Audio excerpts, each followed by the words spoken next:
kommenden Dienstag erscheinen vor dem zuständigen Staatsanwalt in Manhattan. Dort warteten am Abend Dutzende Reporter vergeblich auf Angaben zum Inhalt der Anklage. Medienberichten zufolge soll sie mehr als 30 Punkte enthalten. Trump selbst reagierte empört. Die Demokraten haben im Laufe der Jahrzehnte unzählige Male betrogen und unter anderem mein Wahlkampfteam ausspioniert. Aber unser Justizsystem als Waffe zu missbrauchen, um einen politischen Gegner zu bestrafen, der zufällig ein ehemaliger Präsident der Vereinigten Staaten ist und der mit Abstand führende Kandidat der Republikaner, ist noch nie vorgekommen. Anhänger von Trump versammelten sich vor dessen Anwesen in Florida. Der Multimillionär hatte sie zu Protesten aufgerufen. Und darüber möchte ich nun sprechen mit dem Politikwissenschaftler Boris Vormann am Bard College in Berlin. Guten Tag. Guten Tag. Zum ersten Mal überhaupt sexual harassment, and also, not to say that the military is like eat party, but that's YouTube speak for the R word. But when these things do happen, it's not handled well internally. So that there's consequences from this co-ed nature. But I don't think that women can't serve. I just think they need to be serving differently in different jobs that they're physically qualified for. And that highlights kind of the aim here, which is, I think, goal of equity. They are lowering the standards for women because the reality is the women that can make it are the exceptions. And we just have to approach society with an understanding, right? In the same way that in relationships, right? And the ability to be a protector and physical size, those things, like, yeah, are there women that can protect themselves? Probably could, right? But those are exceptions. And also there's a perception of danger as well. So I can't tell you how many women I know who don't feel comfortable walking alone at night, right? But they feel perfectly fine when I'm walking with them. That in of itself is like a limiting factor when they're concerned about the risk and the harm that can come to them. But that being able to be a protector alleviates that perception and really provides a level of freedom of, yeah, like I can walk being comfortable. I think that's an important part. I'm so curious where you guys are from, because I've known so many women in so many different areas. I remember one of the first times I was in fucking Seattle hanging out with a girl. I got fucking petrified because some crazy fucking 300-pound homeless dude behind us started fucking screaming. I was like, is this normal? And she was like, oh yeah, there's a lot of homeless people there screaming. Jesus fucking Christ. I know so many women in so many cities like this that have no problem walking like to and from work, that like obviously don't go to sketchy sections, but some of them ride the bus, some of them ride the train, some of them just don't give a fuck. Where are these like ultra violent areas in the US where women are like, I can't even go outside, I'm worried that I'm gonna get like abused or raped or whatever? Like I feel like this is only happening in the context of like going to sketchy parties or bars where you're getting hit on. If you like go literally like to a bar something alone as a woman, it could get spooky, but I feel like most women are like not dumb enough to do that. But so there's like the practical application, and then there's the romantic application. Women trend higher in neuroses like anxiety and depression in comparison to men. Right, we might not say these things out loud, but I mean, y'all, you have a wife. They don't confront.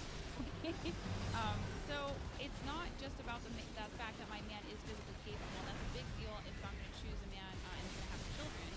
But it's also that I can breathe. I don't have to have that high level of anxiety and be on alert because my husband is on alert for me, in a sense. Like, I'll try to be practical, but that's the other thing that it's for. It's not like you're going to go outside and lose your ass whipped. Like, the statistics don't support that. I think we know that. sure, but I'm curious, and there's got to be some other thing, because my guess is there's probably the majority of men, like 98%, are stronger than the majority of women, but that's not enough to get a woman to date you, right? And then even in the case where you could select for, and again, if you guys want to give more masculine traits, I'm just working on what's thinking so far, even in a case where you could select for the most masculine man, you could find guys that are way more shredded or way more physically capable in their 20s or early 30s that are capable of protecting you. But I think, and I don't know this, but I think you selected your husband for traits that were more important than just this, like, being a protector part. I bet there's other reasons why you're married to him, and it's not just because you found like the first 49-year-old guy that could protect you. Like the fact that he's so old probably means he's developed so many other traits that I bet you're attracted to as well, would be my guess. Well, let's dig into that real quick. Let's dig into that, right? Like, so we mentioned like protection, assertiveness, to penetrate the world, as we say. What are some other masculine traits, maybe more on the mental side? Like some things I hear are stoicism, reliability. Yeah, that's what I can think of off my head. What do you guys got? Yeah, I want to talk about stoicism, but somebody else go first. Yeah, I think stoicism is good. I also think being able to provide is good. I think a lot of this kind of comes back to, ultimately the common root here is being able to control a bad situation, or being able to make a good situation even better. So, like, not only in the situation of protecting somebody, but also being able to provide for somebody who maybe has to take off work to go give birth, and staying home and breastfeeding their child. Like being able to be in the position to take care of that person is another masculine trait that I think is beneficial for that very reason. Because if you're not able to do that, well, now the child is at a disadvantage. Again, I think we got to get up because you're saying jobs again. It's got to be something more than jobs because women can work. It has to be something more than that. Yeah. You're right. No, like you're right. Like you have to be a man if you're gonna have a feminine woman in your life who's comfortable with like building a legacy and a life with you. Like you keep asking like what's missing. Like manhood is what's missing. But but I'm trying to figure out what that is. Even when you say like stoicism, okay, like being stoicism, I got you. Okay, right? got me. Yeah. Every woman wants to be like, oh, we're egalitarian. We can handle the hard stuff. Right. When I see a man crying, I am immediately instilled with fear because ish has hit the fan. You can argue an evolutionary perspective on that, but I'll give you a better example. You're a woman on a flight. There's turbulence, but you don't really care. The stewardesses are moving through. The men are quiet. Now there's turbulence, and the men start screaming. Would you not just like urinate on yourself right then and there? Like as a society, I think we rely on men for emotional stability. I think that we really do.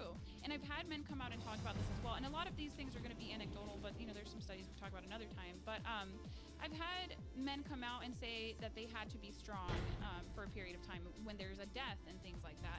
There's going to be moments in time where a woman is called to be stoic, and I would argue as well, Marcus Aurelius was taught stoicism by his wife. So it can work for both genders, but it is an attractive thing in a man just because of, on average, and that's a fact, women trade higher in neuroses. We look to you guys to be the calm to the storm. And again, with these feminine men that are out here, we've talked about DJ Act. But anyway, like these guys that just go off hyper emotional, like that's not masculine, I wouldn't say. Yeah, I would agree with what you're saying there. Yeah. But I also, I guess, right? I push back a little bit on like because when we talk about like hyper emotionality as the opposite, I don't think anybody likes hyper emotional people. Like I don't like even hyper emotional women are probably not good. I agree with to some extent with what I don't like calling this stoicism. I think like having good emotional stability and being able to remain calm and being able to remain in control in complicated or confusing situations, I agree that that's an important trait for a person to have. It shows a level of like emotional maturity to be able to do that. I don't know if men are the ones that are traditionally excelling in that, given how many of them are prone to violence. Like, would it help if you just separated masculinity and femininity from the person and spiritual? Because these concepts exist across all cultures, all religions, in all time. And I know we like to think that we're these social constructivists, but there is something to be said that there's a wisdom there that these things have emerged in all these different parts of the world throughout human history, or recorded human history. So you can argue it from a spiritual context. It doesn't need to be just distilled down to the sexes. It's just that if you're going to have polarity in a relationship, hopefully long term, that's what I kind of hope for. If you're going to have polarity, like you might want to be more on the masculine side of things as a man, and as a woman, you might also want to be more on the feminine side of things, and just to have that yin and that yang. I agree. Yeah, I agree that things have emerged through all of human history in these ways these gender roles are. I'm not going to disagree with that. That's obviously true.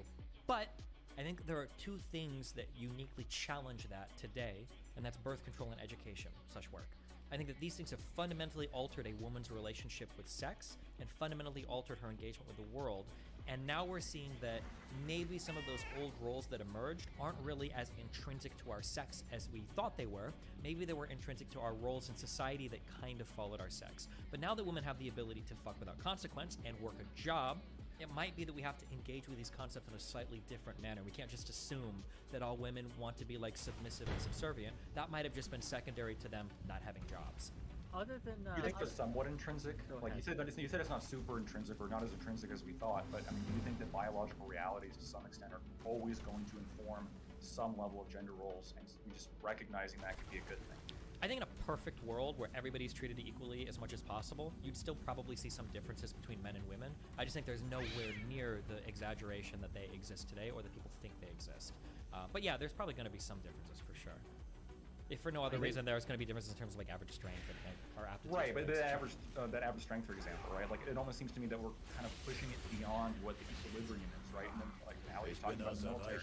They're literally lowering the standards for women to get more women in the military when that's not where the equilibrium truly is. Yeah, that's in the name stupid. of feminism. I think everybody in here, everybody here agrees that the changing of those standards for how they would grade you on your Army fitness test, the Army virtual fitness test, the changing of those standards is fucking stupid. You either can climb into a plane with a rucksack on or not, or a helicopter. Like, you either can or you can't. It doesn't matter if you're a man or woman. Like, yeah, grading should be objective for that. Right, and that's one example of like society pushing. Can you give others?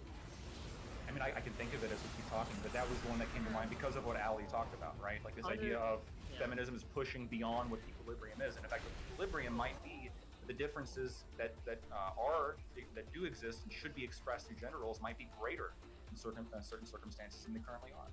What I mean by other, just to kind of, when I ask for other examples, like other examples of how femininity or feminism has changed, like the standards that we use and apply, that we have pushed the bar away from the equilibrium.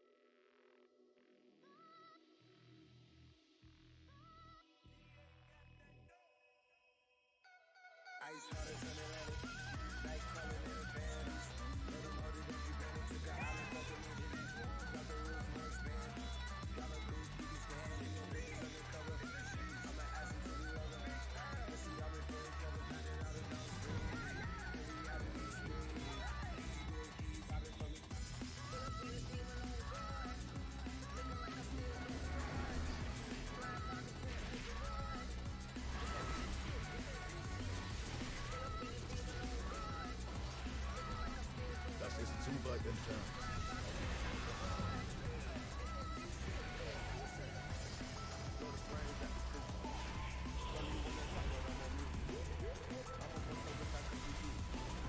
Das kann ich noch nicht tun.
Ein Ziel.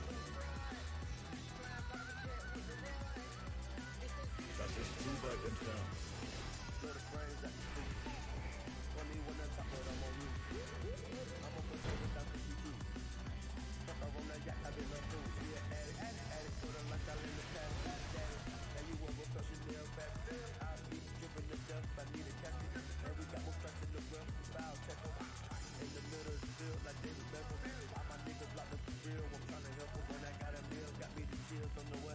Ich muss näher ran. Ich bin außer Reichweite.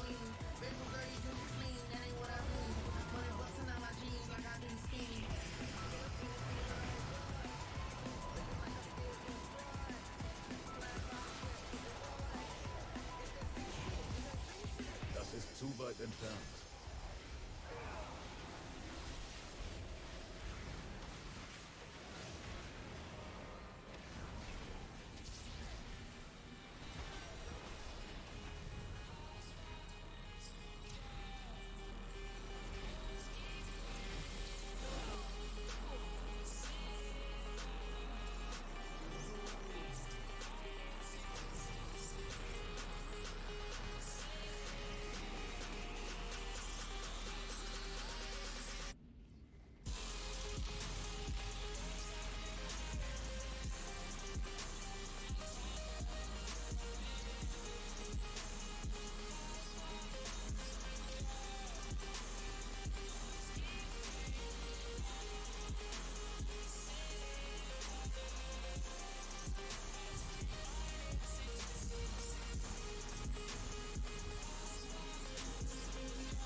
Das kann ich nicht angreifen.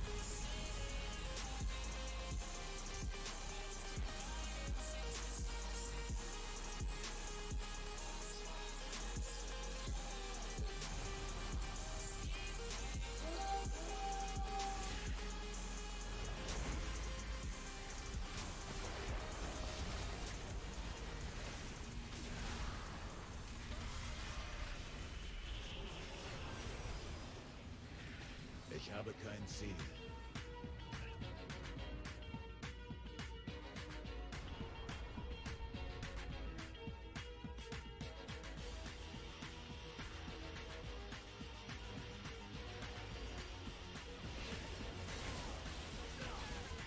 Ich muss näher ran.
Style.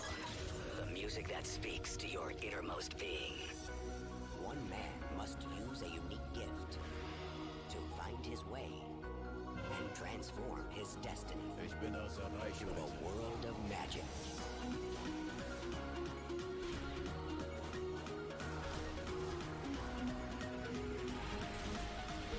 Through a world of magic.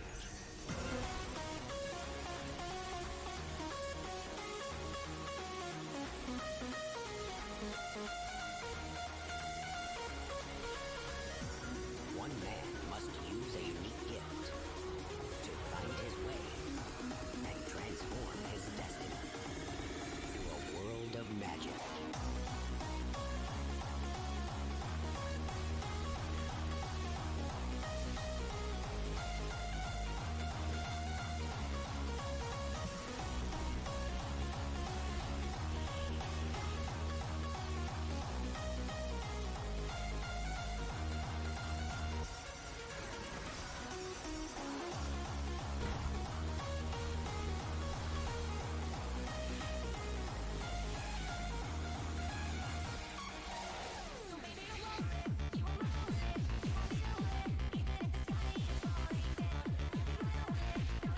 Ich muss zuerst etwas anvisieren.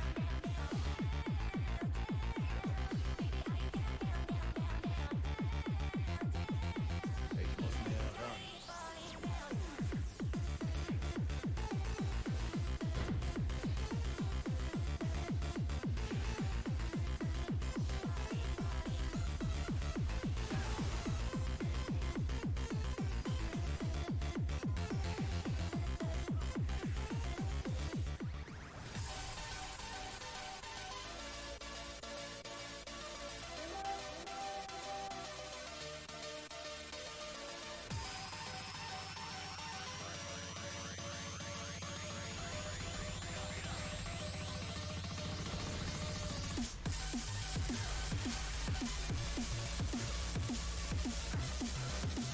Dieses Ziel kann ich nicht anhalten.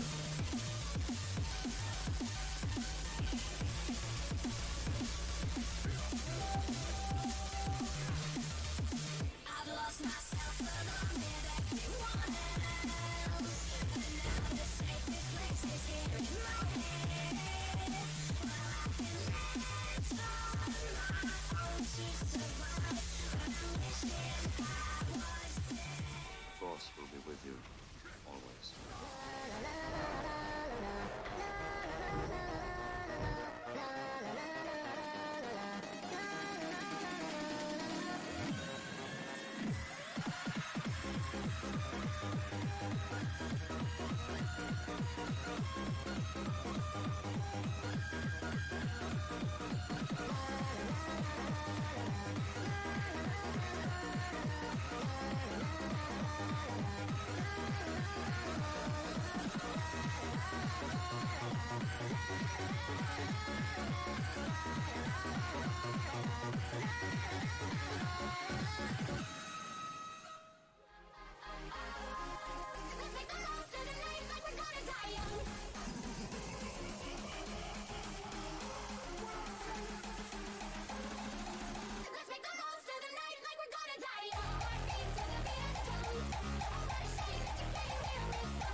This mix is biohack.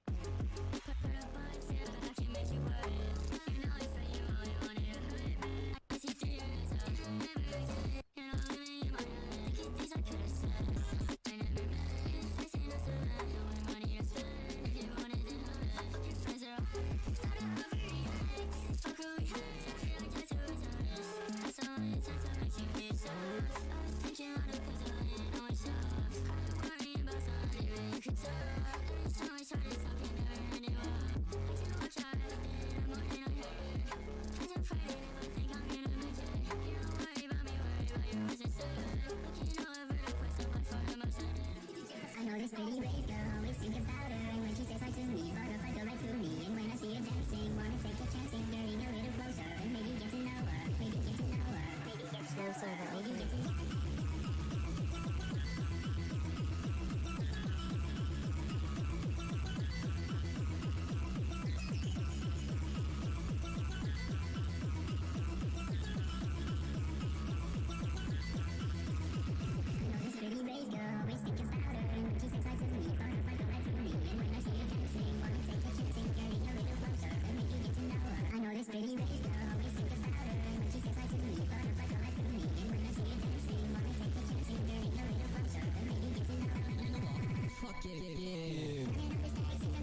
on TV, just like in Pokemon.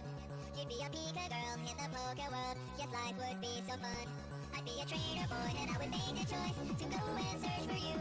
I'd throw my Pokeball and I would catch them all. You'd be my Pikachu. You're my Pika girl in the Poke world. Oh, I want the gym badge, but you want my heart. Pika girl in the Poke world, and now that I got you, we're getting apart. Pokeball in my life, so okay for you. You're my Pika girl in the Poke world, just like a Pokemon.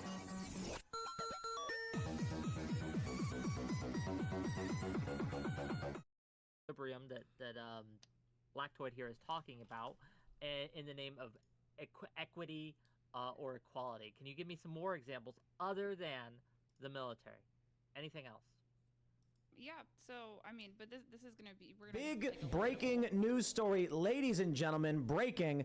Manhattan grand jury votes to indict Donald Trump. Trump will be the first former president to be indicted. The grand jury's vote regards an alleged settlement made with adult film actress Stormy Daniels during the former president's 2016 campaign. According to 5 people with knowledge of the matter per the New York Times, Trump and Daniels allegedly had a sexual encounter in 2006, according to the claim. Trump is the first former president to face criminal charges after office. While the specific charges are currently unknown, an indictment is expected to be announced as Trump will be asked to surrender and face arraignment. A lawyer for the former president confirmed his indictment shortly after the initial announcement, the AP reported. In a March 18th Truth Social post, Trump said he would be arrested on the 21st and called for people to protest and take our nation back. Okay, so basically after that, they postponed the indictment, things get delayed. Then a bunch of people who are, conservative but not pro-Trump started saying Trump's grifting, he's lying, it's not going to happen. Then today they announced, I think it was today they announced the grand jury was going to be suspended for a month. And then all of a sudden, just like a couple hours ago, they announced they voted to indict Donald Trump. So obviously, my opinion on this, as we've talked about it before, is this is silly and stupid. But while we have you, man, what do you think? I mean, if he committed a crime, I think he should have the book thrown at him. I think generally this is a misdemeanor crime. Usually there's a statute of limitations. But if records were falsified in an attempt to cover up another crime, then the statute of limitations is extended. But I don't think any of us have seen the indictment yet. So I wait until they unseal the indictment to see how silly or stupid I think it is. But hey, if he broke the law, I think he should have the book thrown at him. And even ex-presidents, I don't believe, are above the law. So I absolutely agree. I'd like to see more presidents get arrested and charged. Oh, man, make me nervous, you guys. It's the first time in history a president's ever been indicted. No, I agree. I don't care. If they break the law, then they should be charged. My issue, I suppose, is it seems overtly political. I mean... How can we say that without seeing the indictment? That's a fair point. But you just said that. I said it seems overtly political. It's fair to say we don't know for sure, but it seems that way, especially considering the dude campaigned on investigating Trump. They spent years, and this was the best they could come up with, that Cohen paid Stormy Daniels to not write a book or give an interview or whatever about banging Trump, and that Trump tried claiming it was legal fees, despite the fact that a letter was put out 2018 where Cohen's lawyer said Cohen paid for it out of pocket, was never reimbursed. So I mean, like, that feels kind of like exculpatory evidence outright, which makes this seem political. So do you think that the payments to him that were recorded in a book, do you think that's all fake, or?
So I don't know. We'll definitely. I'm interested in seeing what the reason. I just don't understand why, because like the thing that drives me the craziest, it happens with the Andrew Tate stuff too, where things will come out and people immediately say this is political, it's partisan. It's like, well, why not just wait till the indictments come out and then we can actually see. When the indictments come out, it might be that there's a lot of stuff in there. And it's like, oh, okay, that's fair, and it might be, wow, this is BS. Like it's obviously because political. Bragg campaigned on doing this. Sure, but I mean, like people can campaign on all sorts of things, right? Giuliani campaigned on cleaning up New York. The guy that that literally makes it political. If you campaign on like enforcing laws, like is that a political? No, he statement? campaigned on investigating Trump. Maybe he thought Trump broke some laws. But it's like, yeah, I mean, it seems like a fair thing to campaign on. Show me the man, I'll show you the law that he broke, right? Well, we're about to see that shown once the indictments are unsealed, huh? So here's what I think with the potential of this case. You have a lawyer? I imagine you've gone through legal stuff, right? Not like a dedicated one, but I have a couple depending on what I'm going through. Yeah. Do you go through their itemized invoices? You might. I mean, I don't know if you do or not. I've never made a single payment of over $10,000 to a lawyer. So usually they send me the itemized thing, and they bill by every 15 minutes or 10 minutes or whatever. Yeah. These bills that Trump's paying are over hundreds of thousands of dollars. I think for Cohen, wasn't it like $330,000 or something at the end of the day? Yeah, something like that. And so I really doubt Trump was handed this invoice, looked at it and said, no, we can't say we paid Stormy. That's illegal. Let's falsify this record. He probably got a legal bill and was like, just pay him. I don't know, whatever. Right? Didn't Cohen claim that he and Trump had personal conversations about this particular issue? Yes, after the fact. But in 2018, Cohen's lawyer claimed Cohen paid for it personally without instruction from Trump and was never reimbursed for it. Sure. Do you think has Cohen claimed otherwise though? After the fact, yes, Cohen has claimed otherwise. So, and those claims were under oath, correct? Then he should be charged with perjury if that's the case. But the statements by his boss, were those statements under oath? His boss? Yeah, or the other lawyer. Yeah, the other lawyer. Were those under oath? I don't know who the letter was filed with. Something that Rosenstein said that I think was really important when he was asked for questioning. This was like 3 or 4 years ago, I think. Is he would get very irritated when he was brought before Congress and claims of the media. I think Jim Jordan did this to him. The claims from the media would be brought before him, and they'd say, "Well, what do you think about this? Or what do you think about that?" And he said, "Well, I don't think that's true." And he's like, "Do you think they're lying?" And something Rosenstein said was, "Well, if you think they're lying, bring them and have them testify under oath." So I think it's important when we look at people's statements. People say a lot of things. We saw this with Giuliani and his claims about Trump. People say a lot of things, and then when they're under oath, their stories change significantly. So I'd always be cautious to compare statements made under oath to something that some guy might have just said in a letter or said to the press or said to a friend. Who's Rosenstein? I think this was sent to the Federal Election Commission. Maybe, yeah. That's what it says. Via email, Federal Election Commission, Office of Complaints Examination and Legal Administration, attention, Crystal Dennis. And the letter says that Cohen did it of his own volition. He paid for it out of pocket. He was never reimbursed. So I would put it this way. It seems political when you have a letter like this from years ago, from 5 years ago. But again, fair point. We'll see what happens. My issue with it for the most part is, really? Falsified record misdemeanor charge? You want to get into the debate about Barack Obama blowing up a kid? Because I would absolutely love to talk about that. Look, if they want to give Trump a misdemeanor charge and lock him up for however many months a misdemeanor gets him, I would absolutely be willing to make that to agree. You're right. He's got to be charged. Next up, Obama. He blew up a kid. He blew up a bunch of kids. I don't know if Obama broke a law. I don't think Americans of any capacity are allowed to kill other Americans. Of any capacity? Don't cops do it all the time? Not like... I mean, it seems like they in the service of doing... That's a little bit of a semantic trick you played there, right? Okay. Come on. Obviously, you can kill people in self-defense, but Obama bombed a civilian restaurant in Yemen, a country we're not at war with, killing civilians, including a 16-year-old American citizen. Like, you can't... If you're in the military... You can't just, or a cop, you can't just go and kill somebody. Murder, you can't murder. Yeah, but I imagine the justification Obama would use was that this was in defense of U.S. interests or defense of the United States. And in his role as commander-in-chief, the president of the United States has offered wide deference from the Supreme Court for taking actions in the commission of protecting the United States, even if we disagree with them. Yeah, I think that's criminal. I mean, well, that's fine, but there's a different question of like, is it illegal versus do you think it's criminal, like bad, right? It's probably bad, I guess, but like. So the Obama administration's argument was that they were trying to target a terrorist leader, but I'm not. I mean, you make a fair point, but I'd be willing to argue that the president does not have the authority to bomb countries we are not at war with.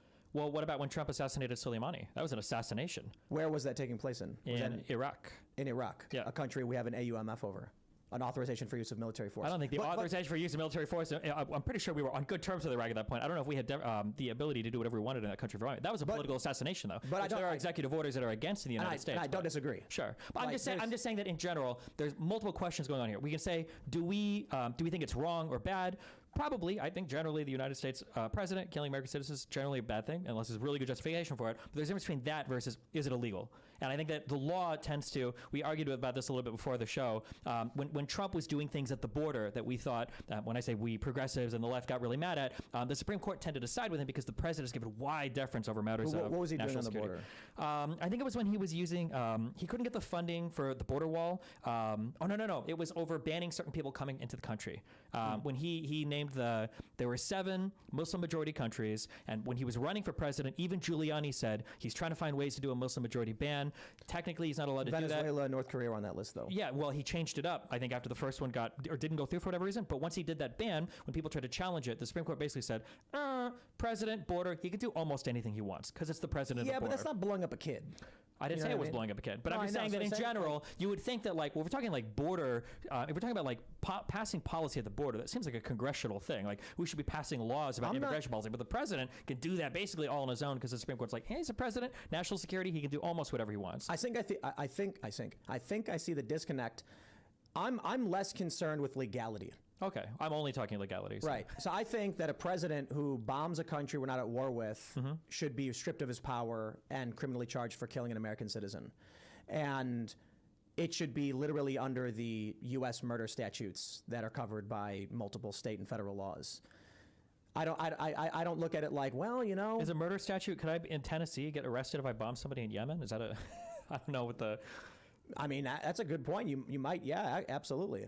Okay. I mean, that might be like way worse than murder. It might be terroristic, international. There might, like, I'm pretty sure if you, as an American citizen, set off a bomb in a foreign country, you'd be criminally charged in the U.S.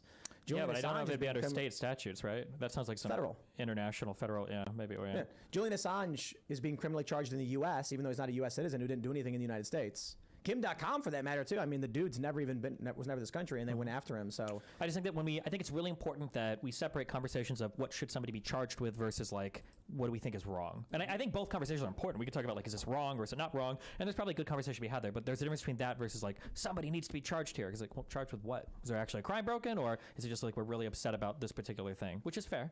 Yeah, I think the Patriot Act's insane, and the National Defense Authorization Act insane. It gives them it really gives the president the authority to bomb an American citizen anywhere in the United States. It doesn't.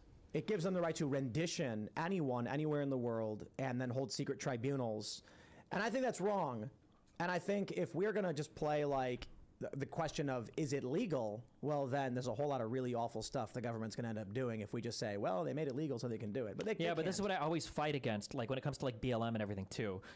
It's important to change the laws. If we want people to be held accountable, we have to change the laws to reflect what we think our moral will is so that we can actually get people to be held accountable. Because otherwise you just get a bunch of people that are like, this is wrong, do something. It's like, okay, well, I don't know, what do you want us to do? Like, it's not illegal, like we can't do anything about it, you know? If we changed the law and it made it illegal to bomb kids in Yemen, then we wouldn't be able to charge people that were doing it while it was legal, because it was legal when they did it. Yeah, probably. But I mean, do we want to make it so that when we change laws, we can retroactively? No, right? I don't. Anyway, like I don't think we were ever officially at war with Syria, right? No. But Trump bombed the airport. Is that like? But again, he's the president. It's our military. Like, I guess the other question is, you know, in talking about Abdulrahman al-Awlaki, he wasn't the intended target. The intended target was somebody else, and he had just a few weeks prior killed Anwar al-Awlaki, Abdulrahman's dad. So he kills this guy who's an American citizen. Then argues, well, look, you know, he was a jihadi. He was preaching against the United States. He had to be stopped. But then a few weeks later, he targets a civilian restaurant in Yemen, blows up this restaurant with a drone strike, killing Anwar al-Awlaki's son, Abdulrahman. And the response was, well, we were targeting a terror leader, so it's okay. So I guess the question is, I'm curious as to the legalities and the moral standing of, one, does the president have the legal authority to kill anyone in any country at any time in the eyes of the United States? If he does and hits the wrong target and kills an innocent American citizen, is there a manslaughter similar charge for this kind of conflict? I think internationally,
Das kann ich nicht angreifen.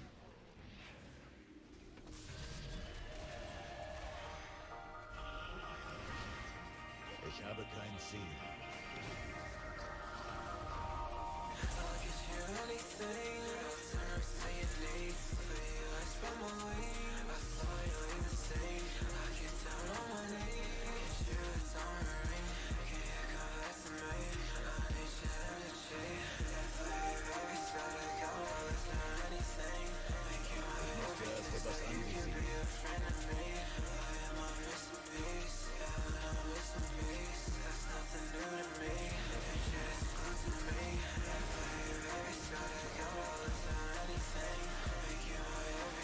You can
kein Ziel.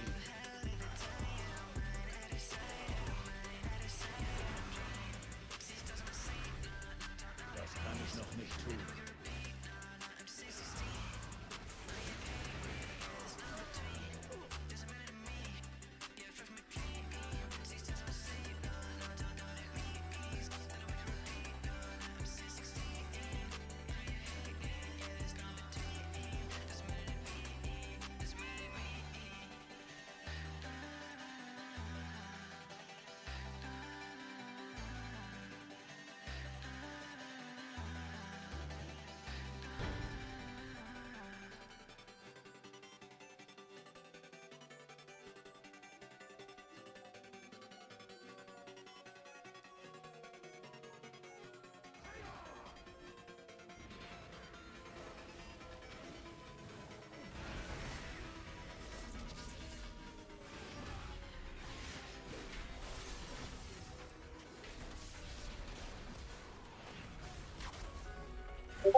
Zu weit entfernt.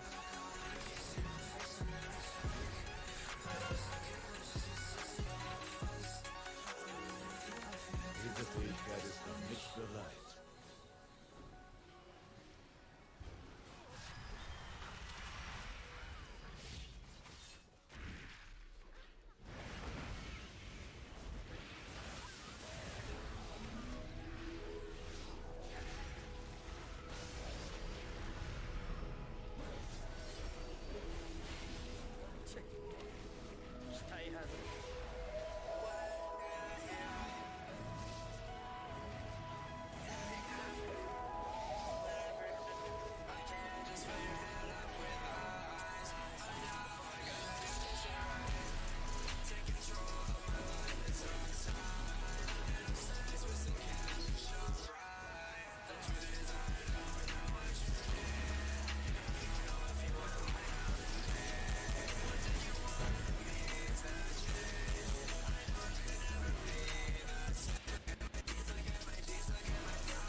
werde es dann nicht bereuen.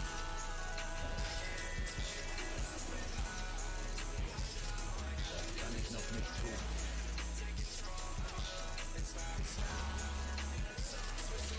Noch nicht bereit.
Ich brauche ein Ziel.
Fasst euch kurz. Auf baldiges Wiedersehen.